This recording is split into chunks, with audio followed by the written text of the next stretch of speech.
ছিল যে ডিএমই কে আমাদের সমস্ত সর্বোপরি যে দুঃখের কাহিনী সেই কাহিনীগুলো আমরা জানাবো এবং আমাদের দাবি দেওয়াগুলো স্পষ্টভাবে ওনাকে জানিয়ে আমাদের যে দাবি সেটা আদায় করার চেষ্টা করব। এই নিয়ে আমাদের ডেপুটেশন ছিল।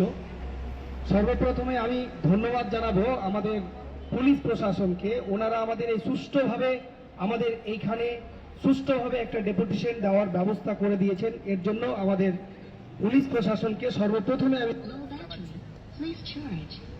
তারপরে আমরা ধন্যবাদ জানাচ্ছি আমাদের সমস্ত কর্মীবৃন্দ, আমাদের কলিগ, তারাকে ধন্যবাদ জানাচ্ছি। তারা এসছেন, সহযোগিতা করেছেন। মুদ্রা কথা হলো যে আপনারা যদি জিজ্ঞেস করেন যে ডেপুটেশনের ফল কি, তাহলে আমরা এখন পর্যন্ত ফলটা কিন্তু জিরোই বলছি। মানে জিরোই বলছি এই জন্যই যে আমরা যাকে ডেপুটেশনটা দিলাম ওনার এখতিয়ারে যতটা ডিপার্টমেন্টাল ক্ষমতা আছে উনি সবটাই কিন্তু আমাদের সামনেই চেষ্টা করলেন এবং উনি ওনার চেষ্টার দরুন বিভিন্ন ডিপার্টমেন্টকে জানিয়ে আমাদের কিন্তু 1 মাসের দীক্ষা দেওয়ার মতো 1 মাসের অ্যালটমেন্ট হয়েছিল। সেটা আমরা আমাদের সংগঠনের পক্ষ থেকে কিন্তু রিফিউজ করেছি। আমরা বলেছি যে আমরা 1 মাসের কোনো মতেই নেব না, যেহেতু 12 মাসের আমাদের এখন ডিউ।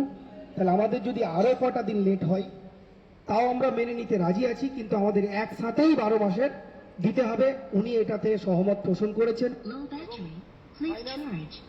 ফাইন্যান্স ডিপার্টমেন্টকে উনি সঙ্গে সঙ্গে আমাদের সামনে থেকে ফোন করেছেন। উনি খুব ভালো মানুষ। তার সাথে সাথে আমাদের যে অ্যাডিশনাল সেক্রেটারি আছে তার সাথে উনি কথা বললেন এবং যেখানে যে সহযোগিতাটা দরকার ছিল সেই সহযোগিতাটা ফুললি উনি করলেন।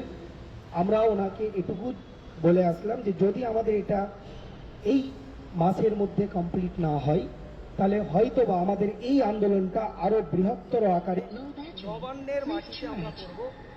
নবান্ন ঘেরাও আন্দোলন আমাদের হবে এবং এটাও আমাদের এই ফেব্রুয়ারি